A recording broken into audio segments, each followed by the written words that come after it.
Have you ever wanted another one of yourself? Then what would the life be like for you and for the other you? Today I'll be talking about human cloning and how human cloning will affect the clones and the human society. So, what exactly is human cloning? By definition, human cloning is the creation of a genetically identical copy of a human. No human cloning has ever been done so far because there's a constant ongoing debate about whether to clone humans or not.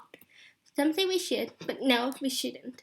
Human cloning should be banned for its extremely undesirable issues and significantly abnormal outcomes that could confuse and ruin both the human society and the clones. Should humans start cloning people, there will be so many family and social issues. Genetically speaking, a cloned child would be his or her genetic predecessor's identical twin, and that identical twin could be his social father or his social mother. As Paul Ramsey, a former professor at Princeton University, said, to mix the parental and the twin relation might well be psychologically disastrous for the young. It would be destructive to the cloned child.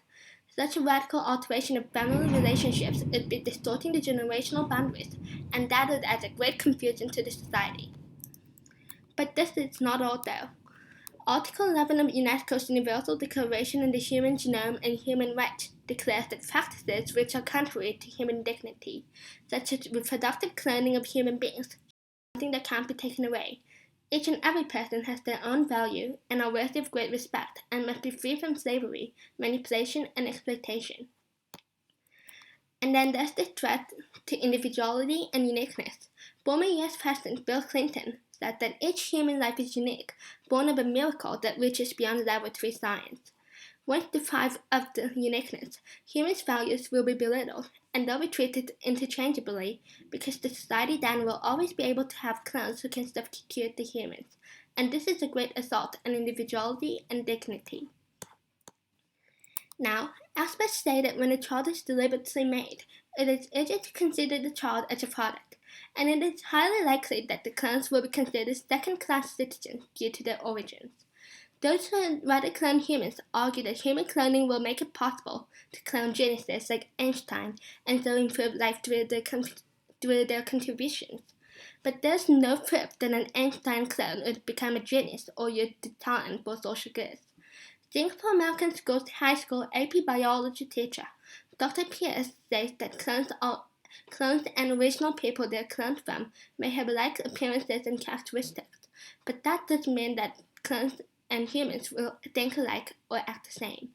How a person is like is more dependent on the person's surroundings than genes. Upbringing and environment of this new cloned Einstein might turn him into a Hitler. However, some say that human cloning would help save people because clones can be used as organ donors. A great point, as many people suffer from organ problems. But then, what about the clones? They'd have lives too, so would it be right to forcefully take organs away from them against their wills and leave them to die? Many don't think so, and former Governor John Angler also disagrees. He says, producing clones for research or to use their parts is unethical. It would be against the code of ethics of a doctor to harm a clone. The clone would be a human being and deserve all the rights and privileges that a non-cloned human has. A clone should not be a second-class citizen. It is speculated that they would be considered as such.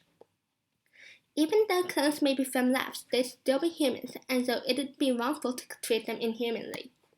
Besides, there are alternatives to this matter, like therapeutic cloning that clones just organs or nerve tissues, or organ transplants from the dead, like what's being done now. Equally importantly, so far in cloning creatures, there had always been a very high probability of failures. Dolly, the famous cloned ship, took 276 failed attempts or a failed ship. At the 277th try, just one succeeded, which was Dolly. Yet no one knows why all those attempts failed and just one didn't. Plus, cloning presents different obstacles in every race, and therefore human cloning can't be possible, at least not until scientists know humans very, very well. Maybe 276 failed ships are acceptable losses, but 276 failed humans won't be. Those failed creatures don't just include the dead, but also those so badly damaged that they're aborted, stillborn, or born with chronic deformities affecting key organs, including the heart, lungs, and kidneys. and this relates straight to the cloned health issues.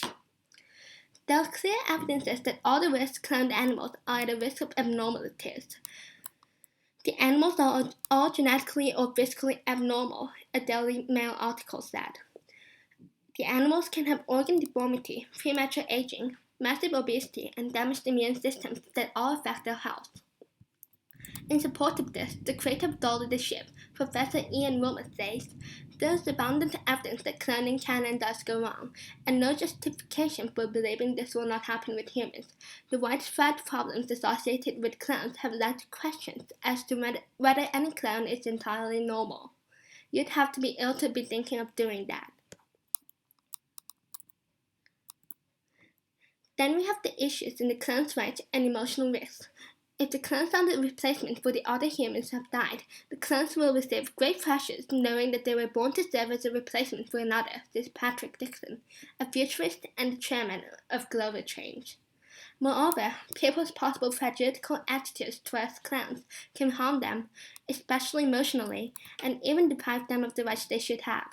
It's very likely that the people expect the clones to act or relive the life of the predecessor, which will be ignoring the right to an open future. As Joel Weinberg, a famous philosopher, says, because all children deserve to have a life and future that is completely open to them, and because being the product of cloning would deprive the clones of this prospect, cloning is seriously immoral. In conclusion, with all these drastic problems we're facing when human cloning happens, cloning shouldn't be done at all. Human cloning would mean disrupting the whole society and devaluing the mankind. Human cloning is and will always be wrong. It will be wrong a decade from now and wrong a century from now. Here are my citations. And thank you for watching.